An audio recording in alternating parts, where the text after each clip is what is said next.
Hello WhatsApp guys, कैसे please racing course আসসালামু আলাইকুম নমস্কার নমস্কার MSA shadow. So guys, welcome back to my new reaction video. So super duper excited because নানার দেন this first time তার ভিডিওতে reaction দিতে চলছে নানার দেন নীতিশ রাজপুত। সো আপনারা সকলেই বুঝতে পারছেন যে কেমন একটা রিঅ্যাকশন হতে যাচ্ছে, পুরো এক্সাইটেড এবং ওনাকে চেনে না এমন কেউ নাই। অবশ্যই সকল যারা রিঅ্যাকশন দেখে অল টাইম বা তার ভিডিও দেখে সকলেই, কারণ তার প্রত্যেকটা ভিডিও ডিফারেন্ট এবং তার টপিকগুলো একদম মোস্ট ট্যালেন্টেড। সো আজকের video description title name is reality of Pakistan crisis. So সম্পূর্ণ একটি পাকিস্তান দেশকে নিয়ে যে পাকিস্তান দেশের যে ক্রাইসিস চলতেছে, আসলে আমি বলবো যে এটা হওয়ার দরকার ছিল। কেননা এটা কেন দরকার ছিল এবং তার মানে তার প্রতিফলন যে হবে। এবং একটা কথা আছে, আমাদের দেশে একটা কথা আছে যে দুনিয়ার ধার দুনিয়াতেই শোধ হয়। তো আসলে কেন শোধ হয়, আসলে পাকিস্তান কেন ক্রাইসিসে পড়বে, সেটা আসলে আমি লাস্টে এই জিনিসটা বলবো। কেন পড়বে বিপদে, বা কেন এই ক্রাইসিসটা কেন হবে। আসলে কাউকে যদি বিপদে ফেলানো হয় না, কারো উপর জোর জুলুম করা হয়, সেটা তার নিজের উপরেই সেই জিনিসটা একদিন না একদিন, এক সময় না এক সময়, 1 বছর 10 বছর 20 বছর 100 বছর পর হলেও সেই জিনিসটা আসবে। তো যাই হোক, খুব শীঘ্রই তার প্রতিফলন হতেছে। তো বেশি কথা না বাড়িয়ে রাজপুত ভাইয়ের আমরা ভিডিওতে রিয়াকশন দিতে চলছি এবং মূল বিষয়গুলো আমরা পরে লাস্টের দিকে আলোচনা করব। সো অবশ্যই রাজপুত ভাইয়ের ভিডিও দেখতে চলছি। সো কথা না বেরিয়ে শুরু করা যাক। হ্যাঁ, অবশ্যই আমি ফ্রম বাংলাদেশ অ্যান্ড টেকলা ফ্রম বাংলাদেশ। আর যারা আমার এই চ্যানেলে নতুন, তারা অবশ্যই আমার চ্যানেলটি সাবস্ক্রাইব করে দেবেন এবং বিগ ফ্যান ইউর রাজপুত ভাই, নীতিশ রাজপুত ভাই। তো কথা না বেরিয়ে শুরু করা যাক, লেট স্টার্টেড।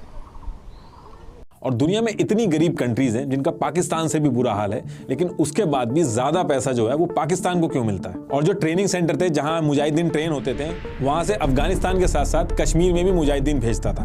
ये वो टाइम था जब पाकिस्तान के दोनों हाथ घी और मुंह कढ़ाई में था। अब देखिए, आप ये भी कह सकते हो कि लोन तो वर्ल्ड बैंक भी देता है, तो IMF का नाम क्यों आ रहा है। आपने कभी सुना है कि कोई आर्मी कपड़े, साबुन, तेल ये सब बेचती हो। ये दुनिया की अकेली आर्मी है जो सीमेंट, कपड़े, मीट, इंश्योरेंस, रियल एस्टेट ये सब बेचती है। जब जनरल साहब रिटायर हुए तो उनकी वाइफ की वेल्थ 220 करोड़ हो गई, और अगर पूरी बाजवा फैमिली की वेल्थ को देखा जाए तो 1270 करोड़ हो गई। ये लोग ऐसा कौन सा खजाना खोद रहे हैं। जनरल बाजवा ने इमरान खान को PM बनाया, इसके बदले में इमरान खान ने जनरल बाजवा का टेन्योर एक्सटेंड करवाया। कुछ तो रही होंगी मजबूरियां, यूं ही कोई बेवफा नहीं होता। देखिए, जो सिचुएशन पाकिस्तान इस पर्टिकुलर टाइम पे फेस कर रहा है, ऐसी सिचुएशन में पाकिस्तान इससे पहले कभी नहीं फंसा। शॉपिंग कॉम्प्लेक्स और मॉल्स को 8:30 बजे से पहले बंद करने के ऑर्डर आ गए हैं। इलेक्ट्रिसिटी सिस्टम कोलैप्स करने की स्टेज पे है। गेहूं की शॉर्टेज हुई है, और कई केसेस में तो ऐसा देखा गया है कि जो गेहूं से भरे ट्रक हैं, उसके पीछे लोग बाइकों से पीछा कर रहे हैं। सिर्फ 1 साल में पाकिस्तान की करेंसी 40% गिर के 267 पाकिस्तानी रुपीस तक पहुंच गई है। ब्लैकआउट इससे पहले भी होते थे पाकिस्तान में, 2015 में, 2021 में भी हुए थे, लेकिन इस लेवल के नहीं हुए थे। सिर्फ पावर कट से होने वाले लॉसेस की वजह से पाकिस्तान की GDP 4% तक नीचे गिर गई है। पावर कट की वजह से पाकिस्तान का टेक्सटाइल, मैन्युफैक्चरिंग सेक्टर ये पूरी तरीके से नीचे आ गया है, और जो फॉरेक्स एक्सचेंज है वो $3 बिलियन से भी कम पे आ गया है, श्रीलंका के बराबर पहुंच गया। अब आपके कई क्वेश्चन होंगे कि ये सब अचानक से क्यों शुरू हो गया। बांग्लादेश पाकिस्तान से भी पीछे है, वो आगे कैसे निकल गया, लेकिन पाकिस्तान कैसे पीछे रह गया।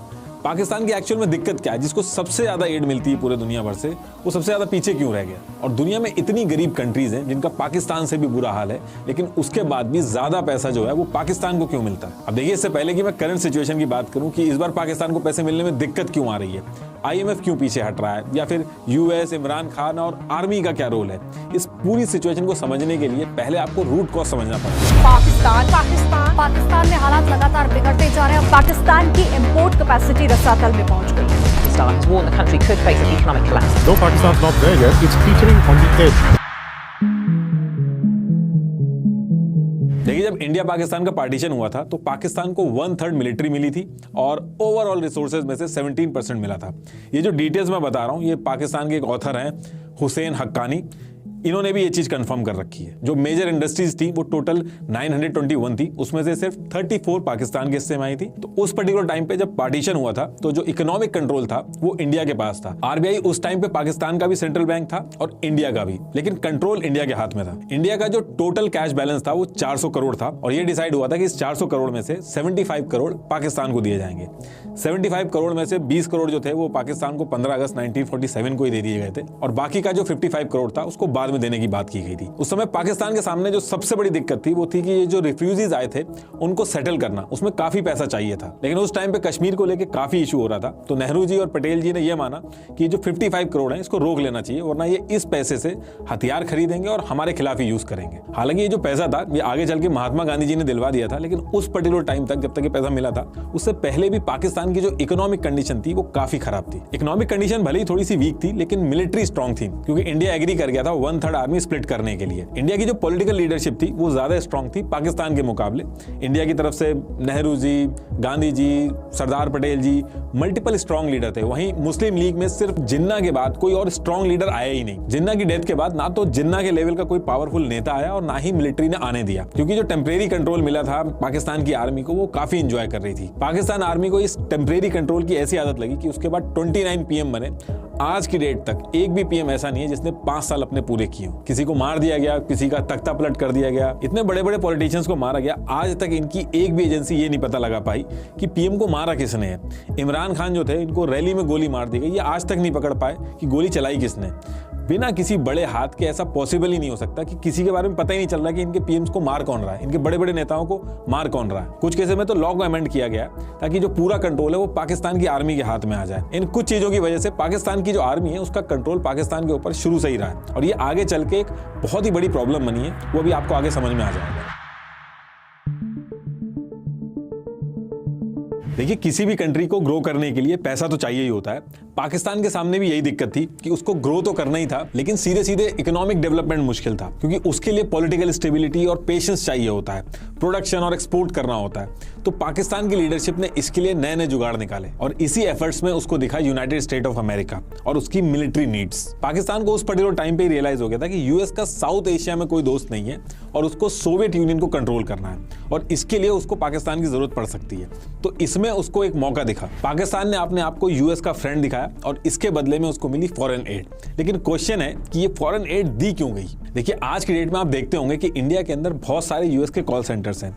यूएस के एम्प्लॉयर्स वहां के एम्प्लॉयज को छोड़ के इंडिया से बंदे हायर करते हैं। ऐसा इसलिए क्योंकि एक यूएस सिटीजन की सैलरी काफी ज्यादा होती है, उसकी जितनी भी लायबिलिटी होती है वो यूएस के एम्प्लॉयर की होती है। इंश्योरेंस, पेंशन जैसे तरह तरह के बेनिफिट्स देने पड़ते हैं। कोई एक्सीडेंट भी हुआ तो सारी रिस्पॉन्सिबिलिटी उस यूएस के एम्प्लॉयर की बनती है। इंफ्रास्ट्रक्चर मेंटेन करना, ऑफिस वगैरह, ये काफी बड़ा खर्चा होता है इसमें। लेकिन इंडिया के अंदर सारे एम्प्लॉयज कम पैसे में मिल जाते हैं और किसी की भी लायबिलिटी यूएस के एम्प्लॉयर के ऊपर नहीं होती है। सेम कॉन्सेप्ट यूएस अपनी मिलिट्री में भी यूज करता है। देखिए, यूएस यूजुअली 2 तरीके से वॉर लड़ता है। अगर उसे लगता है कि स्टेक्स बहुत ज्यादा हाई हैं तो वो वॉर में खुद कूद जाता है, जैसे उसने वियतनाम में किया या फिर इराक में किया। लेकिन जब उसको लगता है कि सीधा कूदने में फायदा नहीं है तो वो शैडो वॉर लड़ता है। इसमें वो दुश्मन के दुश्मन को दोस्त बना के काम करता है। मान लीजिए, अपने इंटरेस्ट को पूरा करने के लिए यूएस अगर अपनी खुद की आर्मी भेजने लगेगा तो पहली चीज तो अपने सिटीजन को खतरे में डालेगा और अगर उसको कुछ हो गया तो उसका पूरा खर्चा उसको देखना होगा।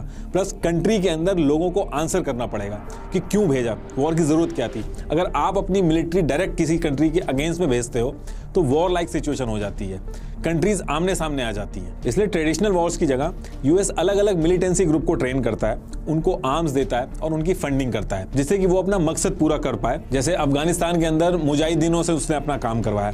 कई ऐसे मिलिटेंसी ग्रुप होते हैं, मुजाहिदीन होते हैं जो पैसे लेके भी लड़ाई करते हैं। अभी जो रशिया यूक्रेन वॉर चल रही है उसमें भी आप अगर सर्च करोगे तो रशिया ने सीरियन फाइटर्स को पैसा देके रिक्रूट किया है, जिन्हें मर्सिनरीज भी बोलते हैं। ये पैसा लेके यूक्रेन के खिलाफ लड़ रहे हैं और इस मॉडल में रिस्क एकदम कम होता है। आपको भारी भारी सैलरीज नहीं देनी होती है, आपको बस वेपन्स और ट्रेनिंग प्रोवाइड करानी होती है। और इस पूरे गेम में पाकिस्तान पूरे एरिया का एक ट्रेनिंग सेंटर बन गया है और इस ट्रेनिंग सेंटर को बनाया पाकिस्तान मिलिट्री ने। जब इंडिया और पाकिस्तान आज़ाद हुए थे तो उस पर्टिकुलर टाइम पे दो ही सुपर पावर थी, एक यूएसए और दूसरी सोवियत यूनियन, जो अभी रशिया कहते हैं जिन्हें। सोवियत यूनियन का साउथ एशिया में बहुत ही ज़्यादा इन्फ्लुएंस था, इंडिया का झुकाव भी सोवियत यूनियन की तरफ ही था। ऐसे में यूएस को पाकिस्तान एक ऑप्शन की तरह देखता था। यूएस अफगानिस्तान में अपना कंट्रोल पाने के लिए सोवियत यूनियन के खिलाफ मुजाहिदीन तैयार करता है और इन सब की ट्रेनिंग का जिम्मा लेता है पाकिस्तान। तो जब सोवियत यूनियन और अफगानिस्तान के बीच में लड़ाई चल रही थी तो उसमें रेदर देन यूएस ने अपनी मिलिट्री उतारने के मुजाहिदीन को रेडी किया। ना तो मुजाहिदीन की जान जाने पे यूएस की कोई जवाबदेही थी और ना ही भारी भारी सैलरी देनी थी, और रिस्क भी बिल्कुल खत्म हो गया था, क्योंकि अगर यूएस की मिलिट्री अफगानिस्तान में उतर के रशिया के खिलाफ लड़ती तो ये वॉर रशिया और यूएस की वॉर में बदल जाती। तो यूएस ने मुजाहिदीनों को वेपन्स दिए, इन सब की ट्रेनिंग हुई पाकिस्तान में। पाकिस्तान ने हर तरीके से मदद की इन मुजाहिदीन की, इनको ट्रेनिंग करवाई, इनको रूट दिया, इनको खाने पीने और हथियार वगैरह सब सप्लाई करा। इसमें पाकिस्तान के लिए भी फायदा था, क्योंकि बिना कुछ प्रोड्यूस करे या एफर्ट लगाए यूएस से पैसा मिलने लगा था। यूएस ये पैसा कभी एड की फॉर्म में भेजता था तो कभी ह्यूमन राइट्स के बहाने से भेजता था। यूजुअली आप देखोगे तो फॉरेन एड उन देशों को मिलता है या तो जो गरीब हों या किसी क्राइसिस से गुजर रहे हों, जैसे कोई वॉर या फिर नेचुरल डिजास्टर हो, लेकिन पाकिस्तान को एड मिलता था उसकी स्ट्रेटेजिक लोकेशन की वजह से, उसकी यूजफुलनेस की वजह से। इनफैक्ट साल का एक बजट भी फिक्स कर दिया गया था जिसमें बिलियंस ऑफ डॉलर्स आते थे पाकिस्तान को यूएस की तरफ से। लेकिन पाकिस्तान ये जो सेंटर्स थे और ये जो पैसा था और ये जो मुजाहिदीन थे, इनका यूज कश्मीर में भी करने लगा। 1964 तक पाकिस्तान में आने वाली जितनी भी फॉरेन एड्स आती थी ये इनके जीडीपी का 5% का हिस्सा बन गई थी। लेकिन इन सबके बीच में पाकिस्तान ये भूल गया था कि इन सबके बीच में बिना मतलब किसी और की लड़ाई उसने अपने सरदर्दी पे ले ली थी। लेकिन पाकिस्तान की जो जनता थी और गवर्नमेंट थी वो यूएस के इस एड और पाकिस्तान का अफगानिस्तान में हेल्प करने से बिल्कुल खुश नहीं थी। जनता का ये मानना था कि अफगानिस्तान में ये भी हमारे जैसे ही मुस्लिम्स हैं और हम अपने ही भाइयों को मरवा रहे हैं। वहीं गवर्नमेंट इसलिए खुश नहीं थी क्योंकि एड की वजह से मिलने वाला जो पैसा था वो बस आर्मी तक ही पहुंच पाता था, क्योंकि करप्शन की वजह से पैसा नीचे तक पहुंच ही नहीं पाता था और पाकिस्तान का एक्सपोर्ट और प्रोडक्शन इतना कोई खास नहीं था। इसलिए लोगों की जो गालियां होती थी वो पाकिस्तान की गवर्नमेंट को मिलती थी। लेकिन पाकिस्तान की इकोनॉमिक सिचुएशन फिर से खराब तब होती है जब अफगानिस्तान वॉर 1989 में खत्म हो जाती है। ये जो मुजाहिदीन यूएस और पाकिस्तान ने मिलकर ट्रेन किए थे, ये अफगानिस्तान की सरकार को गिरा के तालिबान का राज हो जाता है वहां पे। ये उसामा बिन लादेन वगैरह ये सब यूएस ने उस टाइम पे ट्रेन किए थे और सोवियत यूनियन को बाहर करके यूएस का काम ऑलमोस्ट पूरा हो गया था। ये जो बातें मैं बोल रहा हूँ, ये जो पाकिस्तान के प्रेसिडेंट रह चुके परवेज मुशर्रफ, इन्होंने भी बोली है और ओपनली बोली है। इंटरव्यू अभी भी पड़ा इनका यूट्यूब के अंदर। अफगानिस्तान वॉर के बाद अमेरिका को पाकिस्तान की जरूरत नहीं थी। अब इस चीज का आप अंदाजा इस चीज से लगा सकते हैं कि 1989 में यूएस ने पाकिस्तान को सीधे सीधे $452 मिलियन की एड दी थी, जो 1998 तक घट के $5.4 मिलियन रह गई थी। बांग्लादेश, इंडिया जब एक्सपोर्ट करके अपनी इकोनॉमी को धीरे धीरे आगे बढ़ा रहे थे तब पाकिस्तान की मिलिट्री एड से खुश हो रही थी। अफगानिस्तान वॉर खत्म होने के बाद पाकिस्तान की जो इकोनॉमी थी उसको काफी नुकसान हुआ और उसके बाद पाकिस्तान को यूएसए ने स्टैंड बाय मोड पर डाल दिया। लेकिन पाकिस्तान की किस्मत फिर चमकती है जब 9/11 अटैक होता है। वर्ल्ड ट्रेड सेंटर में ये अटैक अलकायदा ने करवाया था और यूएस को डर था कि ये अटैक अगर दोबारा नहीं करवाना है तो अलकायदा को पूरी तरीके से खत्म करना होगा। अलकायदा अफगानिस्तान और पाकिस्तान के बॉर्डर पे ऑपरेट करता था और एक बार फिर यूएस को पाकिस्तान की जरूरत पड़ी। इस बार यूएस ने कोएलिशन सपोर्ट फंड बनाया CSF, जिसमें पाकिस्तान को काफी पैसा मिला। 2009 में यूएस ने कैरी लुगर बिल पास किया जिसने पाकिस्तान को $1.5 बिलियन पर ईयर की एनुअल असिस्टेंस देने का प्रपोजल था। लेकिन ये जो पैसा मिलता था इसको पाकिस्तान यूएस के वॉर ऑन टेरर के लिए यूज करने की बजाय अपनी इकोनॉमी को बचाने के लिए यूज करता था, अपनी आर्मी को स्ट्रॉन्ग करता था। और जो ट्रेनिंग सेंटर थे जहां मुजाहिदीन ट्रेन होते थे वहां से अफगानिस्तान के साथ साथ कश्मीर में भी मुजाहिदीन भेजता था।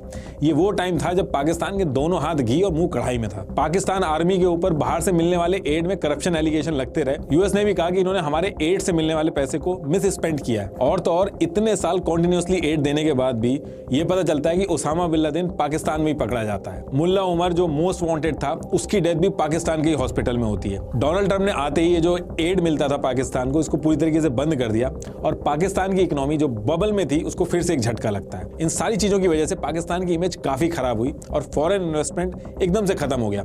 बाहर की कंपनीज इतनी अनस्टेबल जगह पे अपनी कंपनी नहीं लगाना चाहती थी। उनको पता था कि उनको नुकसान होना तय है। इसके अलावा टूरिज्म भी खत्म हुआ। ये बहुत ही बड़ा फैक्टर था पाकिस्तान की इकोनॉमी कोलैप्स होने में। देखिए, पाकिस्तान और इंडिया में कई बार वॉर्स हुई हैं, लेकिन 1971 की वॉर ने पाकिस्तान को काफी वीक किया। ये एक बहुत ही इंटरेस्टिंग कहानी है जिसके ऊपर बहुत सारी बुक्स हैं, लेकिन कुक्कू FM की एक ऑडियो बुक है इंडिया वर्सेस पाक 1971। इसमें बहुत ही डिटेल और आसान तरीके से बताया है इस इवेंट के बारे में। वॉर की शुरुआत से लेकर खत्म होने तक सारी चीजें बहुत ही अच्छे से बताई गई हैं। 69 मिनट्स की इस ऑडियो बुक में 1971 की वॉर के बारे में आपको काफी नॉलेज और क्लैरिटी मिलेगी। कुकू एफएम इंडिया का सबसे बड़ा ऑडियो शो प्लेटफॉर्म है, जहां कई कैटेगरीज की ऑडियो बुक्स अवेलेबल हैं।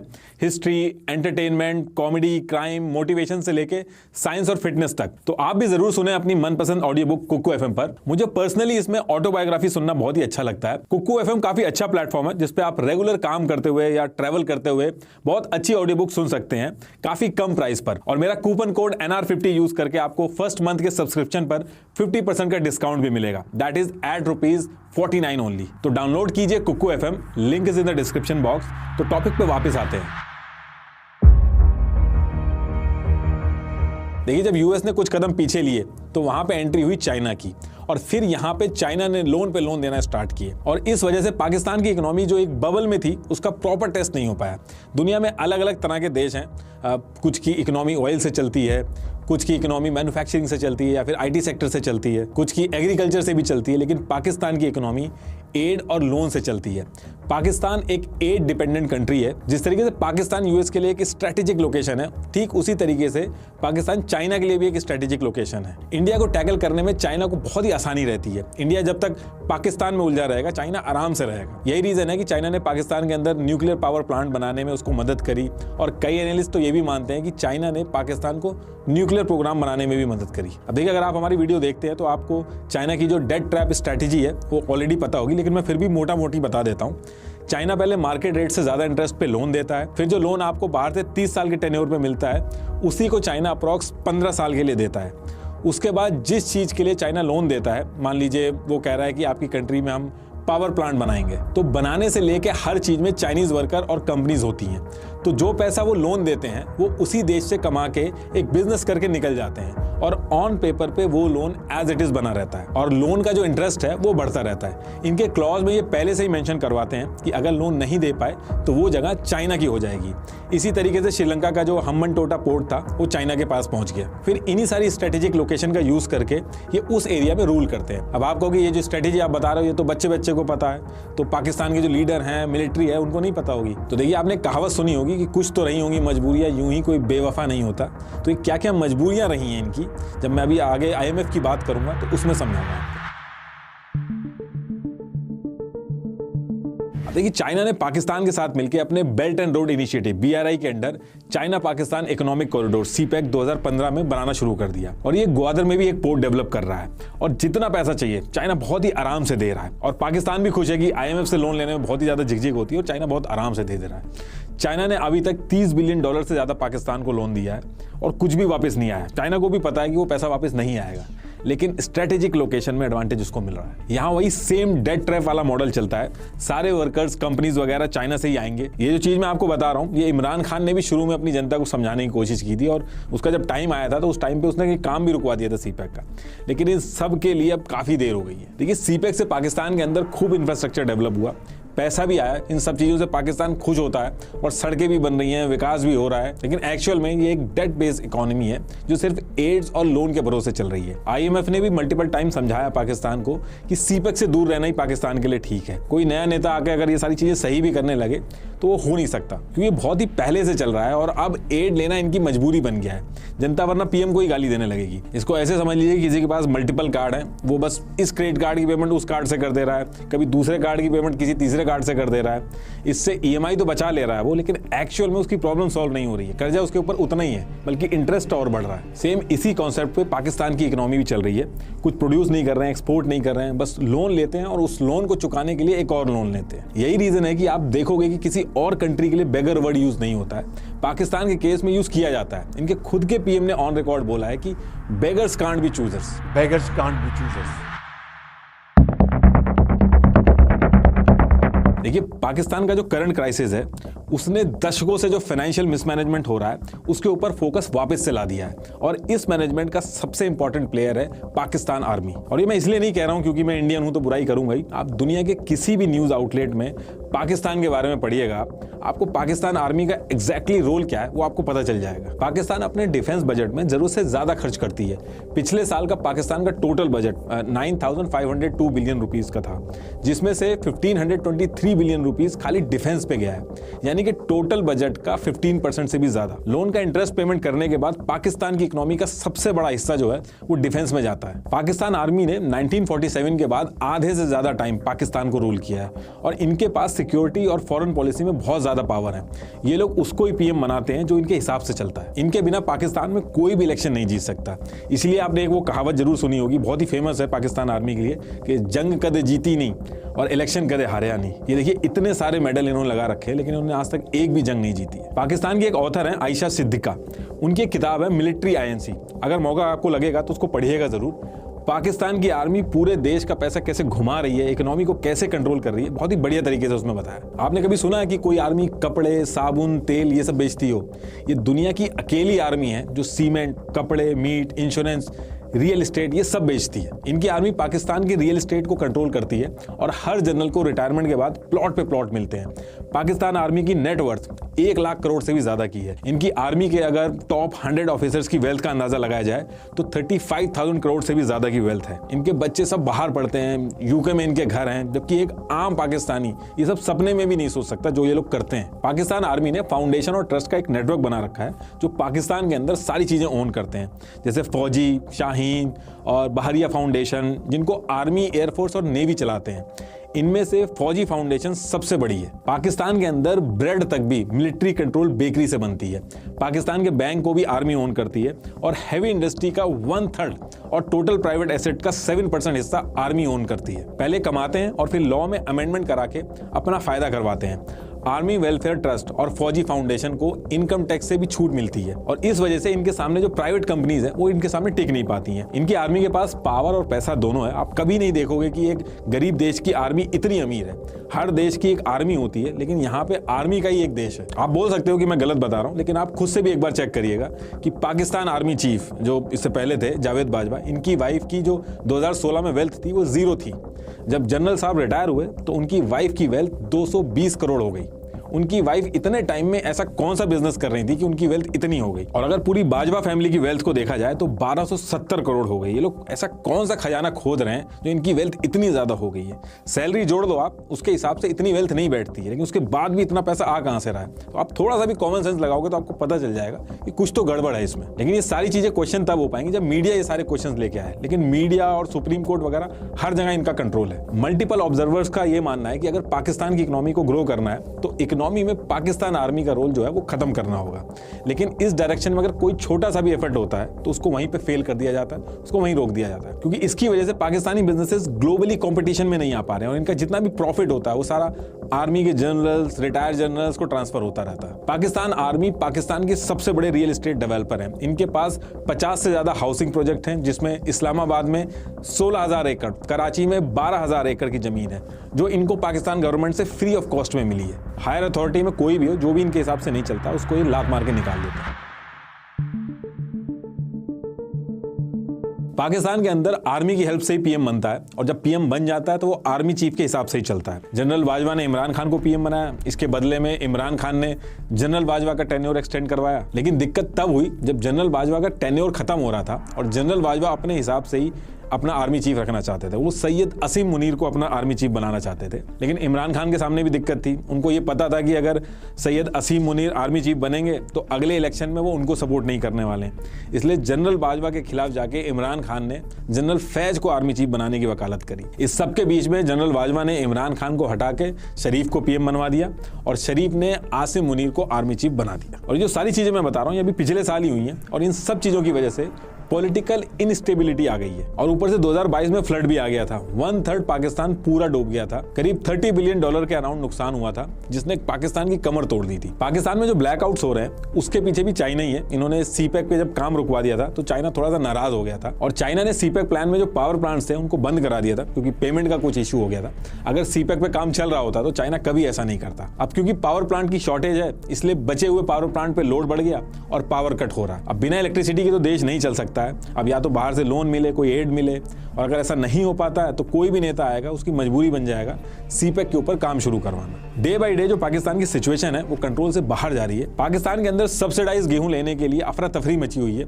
लोग लंबी लंबी लाइनें लगा के खड़े हुए हैं, गेहूं के ट्रक्स के पीछे भाग रहे हैं और इस वजह से काफी जगहों पे भगदड़ मच गई है। हालात ऐसे हो गए हैं कि कई लोगों की जान तक चली गई है। पिछले साल जब रशिया और यूक्रेन की वॉर स्टार्ट हुई थी तो दुनिया भर के अंदर फूड क्राइसिस आ गया था। रशिया और यूक्रेन मिलकर दुनिया भर का 30% वीट सप्लाई कंट्रोल करते हैं। ये क्राइसिस इतना सीरियस था कि इंडिया को भी अपने यहाँ वीट एक्सपोर्ट पर बैन लगाना पड़ गया था। और अभी भी इंडिया के अंदर ये जो वीट के हाई प्राइसेस हैं ये गवर्नमेंट के लिए बहुत ही बड़ी सिरदर्दी बने हुए हैं। लेकिन इंडिया के पास वीट का बफर स्टॉक था जो पाकिस्तान के पास नहीं है, जिसकी वजह से वहां पे सोशल अनरेस्ट पैदा हो रहा है और इनके जो फॉरेक्स रिजर्व है वो भी बहुत हालत खराब है उसकी। $3 बिलियन से भी कम पे पहुंच गए हैं और पता नहीं कितने दिन तक ये टिकेंगे। ये बहुत ही कम अमाउंट है। देखिए, जब भी आप बाहर किसी कंट्री में जाते हैं तो इंडियन रुपीस को उस पर्टिकुलर कंट्री की करेंसी में चेंज करवाते हैं क्योंकि आपको वहां की चीजें खरीदनी होती हैं। कोई भी कंट्री ऐसी नहीं है जो अपने देश में सारी चीजें प्रोड्यूस करती है। अब जैसे गाड़ियां चलानी है, मशीनरी यूज करनी है तो ऑयल की जरूरत होगी। अगर आपकी कंट्री में ऑयल प्रोड्यूस नहीं होता है तो आपको बाहर से एक्सपोर्ट करना होगा और अगर बाहर से चीजें खरीदनी है तो आपको बाहर की करेंसी की जरूरत होगी। जैसे आप जब किसी देश में जाते हैं तो वहां जाने से पहले अपने पास करेंसी रखते हैं, ऐसे ही कंट्री अपने फॉरेक्स रिजर्व मेंटेन करती है जिसमें वो चीजें रखती है जिसकी इंटरनेशनल मार्केट में वैल्यू होती है, जैसे गोल्ड, US डॉलर, बॉन्ड्स वगैरह, ये सारी चीजें रखी जाती हैं। अब इन सब की जगह अगर मान लो कि आप पाकिस्तानी रुपये अपने फॉरेक्स रिजर्व में रखोगे तो उसका कोई फायदा नहीं होगा। अब आप मार्केट में जाके पाकिस्तानी डॉलर दोगे तो वो कहेगा कि इसका मैं क्या करूंगा, ये पाकिस्तान के अलावा कोई लेगा नहीं और पाकिस्तान जो एक्सपोर्ट करता है वो मेरे किसी काम का नहीं है। पाकिस्तान में टेक्सटाइल और डोंकीज जो हैं वो बल्क में एक्सपोर्ट होते हैं, तो इसलिए कंट्रीज अपने फॉरेक्स रिजर्व में डॉलर्स और गोल्ड वगैरह रखती हैं जो ऑल ओवर वर्ल्ड में एक्सेप्टेड हो, ताकि देश की जरूरतें डेली बेसिस पे पूरी हो सके। आप सुनते होंगे कि इतने दिन का फॉरेक्स रिजर्व बचा है, तो इसका यही मतलब होता है। तो ये बहुत ही बड़ी दिक्कत है पाकिस्तान के लिए। अब पाकिस्तान की हालत एक तो वैसे ही कमजोर थी, उसके ऊपर से रशिया और यूक्रेन की वॉर बीच में आ गई। अब पाकिस्तान के भी जो फॉरेक्स रिजर्व है उसका जो मेजर हिस्सा है वो ऑयल और गैस प्रोडक्ट खरीदने में जाता है। लेकिन जब से ये वॉर शुरू हुई है गैस और ऑयल के प्राइसेस बहुत ही ज़्यादा बढ़ गए और पाकिस्तान के फॉरेन रिजर्व एकदम से खत्म हो गए। इंडिया इसलिए बच गया क्योंकि इंडिया को रशिया ने डिस्काउंटेड रेट पे ऑयल दिया, लेकिन पाकिस्तान को गल्फ कंट्रीज से महंगे में ऑयल खरीदना पड़ा। अब पाकिस्तान के पास दो ऑप्शन है, या तो कोई कंट्री इनको लोन दे या फिर कोई एड दे, किसी तरीके से हेल्प करे, या फिर ये IMF के पास जाए। IMF से भी ये लोग 13 बार लोन ले चुके हैं और एक बार भी नहीं लौटाया। एक गवर्नमेंट को लोन देना पूरी दुनिया में सबसे सेफेस्ट माना जाता है, लेकिन पाकिस्तान के केस में ऐसा नहीं है। यहाँ पे लोन देना खतरे से खाली नहीं है क्योंकि वापस नहीं मिलता। अब देखिए, आप ये भी कह सकते हो कि लोन तो वर्ल्ड बैंक भी देता है, तो IMF का नाम क्यों आ रहा है, ये वर्ल्ड बैंक से अलग कैसे है, और IMF को क्या पड़ी है किसी देश की जब बुरी हालत है तो उसमें लोन देने की। तो इसको एक एग्जांपल से समझाता हूँ। मान लीजिए हम 10 दोस्त हैं और हमने ये डिसाइड कर लिया कि हम अपनी अपनी सैलरी का 5% जमा करेंगे और इस फंड को हम तब यूज़ करेंगे जब किसी के ऊपर दिक्कत आएगी, कोई फाइनेंशियल दिक्कत आ गई तो हम उसमें यूज़ करेंगे। इससे होगा ये कि हम 10 के 10 जो दोस्त हैं वो सेफ हो जाएंगे और कोई मुसीबत आती है, कोई फाइनेंशियल क्राइसिस आती है तो हम सब लोग सेफ हो जाएंगे। इंश्योरेंस भी इसी तरीके से काम करता है। तो ऐसे ही IMF भी काम करता है। इसमें 190 कंट्रीज हैं, अपनी अपनी इकोनॉमी के हिसाब से पैसा कंट्रीब्यूट करती हैं और जिस कंट्री के ऊपर दिक्कत आती है उसको हेल्प की जाती है। इंडिया टॉप 10 कंट्रीज में आता है IMF के अंदर पैसा देने में। वहीं जो वर्ल्ड बैंक का जो लोन है वो इससे काफ़ी अलग है। वर्ल्ड बैंक का जो लोन होता है वो कंट्रीज अपनी ग्रोथ के लिए लेती हैं। मान लो मेरी एक कंपनी है, अब मैंने सोचा कि कंपनी को ग्रो करना है, मुझे बाकी सिटीज़ में भी ले जाना है, उसको आगे बढ़ाना है, तो इसके लिए जो मुझे लोन मिलेगा वो वर्ल्ड बैंक से मिलेगा। और अगर मैं किसी मुसीबत में फंसता हूँ तो वो IMF वाला कॉन्सेप्ट चलेगा, IMF से लोन मिलेगा। कई डेवलप्ड देश भी वर्ल्ड बैंक से लोन लेते हैं, जैसे इंडिया ने लिया था, लेकिन ये ग्रोथ के लिए मिलता है। जैसे इंडिया ने $245 मिलियन का लोन लिया था, वर्ल्ड बैंक से लिया था इन्होंने रेलवे के प्रोजेक्ट के लिए। अब रेलवे से जैसे जैसे इंडिया कमाएगा वो उसको वापस कर देगा। ये एक तरह से बिजनेस के लोन की तरह काम करता है। वही IMF की एंट्री तब होती है जब किसी कंट्री का बुरा टाइम चालू होता है, और IMF जो लोन देता है उससे पहले शर्तें रखता है कि लोन तो देंगे लेकिन उससे पहले अपनी कंट्री में आपको कुछ चीज़ें चेंज करनी होगी। और IMF एक साथ लोन नहीं देता है। अगर आप एग्जाम्पल के तौर पे मान लो कि 1 लाख रुपए हैं तो उसको वो 2-3 साल में धीरे धीरे करके देगा, और वो तब देगा जब आप उसके बताए हुए रूल्स फॉलो करोगे। जैसे पाकिस्तान के अंदर IMF ने ये सारे रूल्स फॉलो करने को बोले हैं, लेकिन पाकिस्तान ने ये जो रूल्स हैं वो फॉलो नहीं किए हैं, और IMF इस बार इनको काफ़ी परेशान कर रहा है लोन देने में। 10 दिन IMF की टीम इस्लामाबाद में रह के चली गई, अभी तक लोन नहीं दिया है। वो कह रहे हैं कि पाकिस्तान रूल्स ही फॉलो नहीं कर रहा, और इनके जो रूल्स हैं IMF के, पाकिस्तान के लिए उनको फॉलो करना बहुत ही ज़्यादा टफ हो गया। IMF के रूल के हिसाब से पाकिस्तान को गैस, इलेक्ट्रिसिटी, पेट्रोल, इन सब के जो प्राइस हैं उनको बढ़ाने चाहिए, लेकिन पाकिस्तान उल्टा कर रहा है, उनको सब्सिडीज़ दे रहा है। और पाकिस्तान की मजबूरी, अगर सब्सिडी नहीं देगा तो जो अभी महंगाई चल रही है उससे और ज़्यादा हो जाएगी। तो पाकिस्तान जो है वो दोनों तरफ से फंसा हुआ है। IMF ने जो आर्मी के जो ऑफिशियल्स हैं उनकी जो टैक्स रिपोर्ट है वो भी मांगी है, ताकि पता चल सके कि सारा पैसा जा कहाँ से रहा है। एक गरीब देश में आर्मी कैसे अमीर हो रही है, उस पर कोई इफेक्ट क्यों नहीं पड़ रहा है। इसके साथ साथ आर्मी का जो बजट है IMF उसमें भी कटौती करने को कह रहा है, और यही कुछ रीज़न है कि पाकिस्तान की आर्मी IMF की बजाय बाकी कंट्रियों से लोन ले लेगी, उनसे एड ले लेगी, उनसे जाके पैसे मांग लेगी, लेकिन IMF को अवॉइड करती है। इस बार भी देखना आपको अचानक से सुनाई में आएगा कि इस कंट्री ने रिलीफ पैकेज दे दिया, क्योंकि जाके अंदर सीक्रेट डील कर लेते हैं। दूसरी चीज़ इसमें यह भी है कि जो पाकिस्तान की गवर्नमेंट है वो चाहती है कि इंडिया से रिलेशन सुधरें, क्योंकि तभी ट्रेड होगा, तभी पॉलिटिकल स्टेबिलिटी आएगी। लेकिन पॉलिटिकल एनालिस्ट जो है वो ये मानते हैं कि पाकिस्तान आर्मी कभी नहीं चाहती कि इंडिया से रिलेशन सुधरें, क्योंकि अगर इंडिया से रिलेशन सुधर गए तो ये जो हज़ारों करोड़ का बजट लिया जाता है आर्मी के नाम पे, उस पर क्वेश्चन उठेंगे।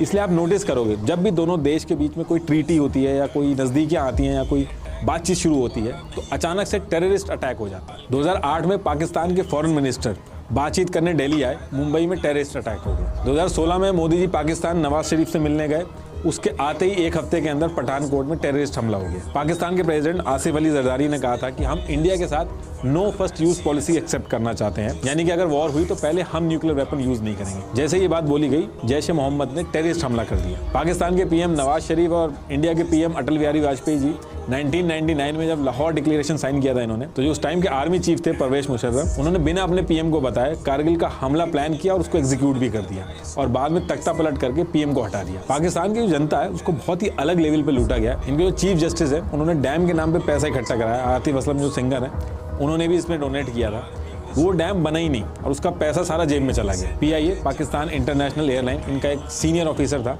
वो यूरोप में जाके इनका प्लेन ही बेचा है। तो मतलब जितने भी डिपार्टमेंट हैं, जितनी भी पाकिस्तान की जनता है, उसको हर तरफ से लूटा जा रहा है। देखिए पाकिस्तान की जो करंट सिचुएशन है वो किसी लोन या फिर किसी एड से नहीं सुधरेगी। लॉन्ग रन में पाकिस्तान की जो सिचुएशन है वो आर्मी से हट के जब चीज़ें पॉलिटिशियंस के हाथ में जाएंगी तभी सुधर पाएंगी। लास्ट में एक बार फिर से आपको बता दूं कि कुक्कू FM की ऑडियो बुक इंडिया वर्सेस पाक 1971 का लिंक मैंने डिस्क्रिप्शन बॉक्स में दे दिया, एक बार आप जरूर सुनिएगा। আমি বলেছিলাম যে ভিডিওর লাস্টে আমি কিছু বলবো যে কেন হচ্ছে এমন হওয়ার কথা, পাকিস্তানের যে ক্রাইসিসটা এটা কেন হবে। দেখেন 1971 সালে বাংলাদেশের উপরে যে হামলাটা হয়েছিল, বাংলাদেশের যে বলবো 1971 সালে যে যুদ্ধটা হয়েছিল, একমাত্র স্বাধীনতা অর্জন করছে এই পাকিস্তানের উপর যুদ্ধ করেই। কারণ আর বিশেষ করে ওই সময় পুরা সাপোর্ট ইন্ডিয়া সাপোর্ট করেছিল বিধায় কিন্তু বাংলাদেশ স্বাধীন করেছিল। সো আমি একটা কথা বলি যে ইন্ডিয়া যদি সাপোর্ট না করতো হয়তো ওই সময়ে, তাহলে হয়তো বা আজকে বাংলাদেশ স্বাধীনতা অর্জন করতে হয়তো বা অনেক কষ্ট হতো। তো যাই হোক, অনেক সাহায্য করেছে বিধায়, বিশেষ করে বলেন যে কোনো সাহায্য, অস্ত্রর দিক দিয়ে বলেন, যে কোনো সব দিক দিয়ে ওই সময় অনেক সাহায্য করেছে। তাই তো ইন্ডিয়াকে অনেক ভালোবাসি, উই লাভ ইন্ডিয়া। সো আমরা সকলে ইন্ডিয়াকে অনেক ভালোবাসি। আর পাকিস্তান ওই সময় যে পরিমাণ আমাদের মা বাবা ভাই বোনদেরকে যেভাবে আত্মীয় স্বজন বা আমাদের যারা দেশের অনেক মানুষ, অগণিত মানুষ, তাদেরকে যেভাবে ধর্ষণ করেছে, নির্যাতন করেছে, আসলে পাকিস্তানের এমনটাই হওয়া উচিত। কারণ ওই যে কথা আছে না যে ওই আজ না হোক 10 দিন, 1 বছর, 10 বছর, 50 বছর পর হলেও তার নজির দেখায়, উপরে যদি স্বয়ং থাকে তাহলে অবশ্যই তার নজির অবশ্যই থাকবে। তো যাই হোক, এটা কথা অবশ্যই চিরন্তন সত্য। তো আমি বলবো যে যাই হোক, আমরা পাকিস্তান যাই হোক, যদিও ওই সময় অনেক নির্যাতিত করছে এবং অনেক বলবো যে ক্রাইসিস অনেক মধ্য দিয়ে আমরা দেশ স্বাধীন করেছি ওই সময়টাতেই। তো যাই হোক, আমাদের ইন্ডিয়া সাহায্য করছে বিধায় আমি আবারও বলতেছি, আমরা ইন্ডিয়ার অবশ্যই বড় ফ্যান। কারণ ইন্ডিয়ার মানুষগুলো অনেক আমাদের বন্ধুত্বপূর্ণ, কারণ আমরা সবাই ইন্ডিয়াকে অনেক ভালোবাসি। সো আর বিশেষ করে কলকাতার মানুষগুলো তো কোনো কথাই নেই। সো যাই হোক, পাকিস্তান এই ক্রাইসিসের মধ্যে চলতেছে, তো যাই হোক খুবই দুঃখজনক ব্যাপার একটা। যদিও একসময় শত্রু ছিল, এখন যদিও শত্রু ছিল তারপরেও বলবো যে হ্যাঁ, মানুষ তার প্রত্যেকটা মানুষ বা প্রত্যেকটা দেশ তার নিজের ভুল বুঝতে পারে। অবশ্যই তার যে প্রধানমন্ত্রী ছিল পাকিস্তানের বর্তমানে ইমরান খান, তো যাই হোক বিশেষ করে ওনার মাধ্যমে আসলে কার মাধ্যমে যে কোনটা ক্রাইসিস চলে আসবে এটা আসলে বলার বাইরে, ঠিক আছে। তো যাই হোক অনেক কথা বলে ফেললাম। আর বিশেষ করে রাজপুত ভাই, নীতিশ রাজপুত ভাই খুবই ভালো মনের একজন মানুষ। I am from Bangladesh and take love from Bangladesh, আর বিগ ফ্যান নীতিশ ভাইয়ের, নীতিশদার খুব বিগ ফ্যান। সো যাই হোক অরিজিনাল ভিডিওর লিঙ্ক নিচে ডিসক্রিপশন দেওয়া থাকবে, চাইলে সেখান থেকে আপনারা দেখে নিতে পারেন রাজপুত ভাইয়ের ভিডিও। আর আমার চ্যানেলটি অবশ্যই যারা নতুন আছেন অবশ্যই আমার চ্যানেলটি সাবস্ক্রাইব করে দেবেন। আর আজকের মতো বিদায় নিচ্ছি, আপনারা সকলে ভালো থাকুন, সুস্থ থাকুন, টাটা, বাই বাই।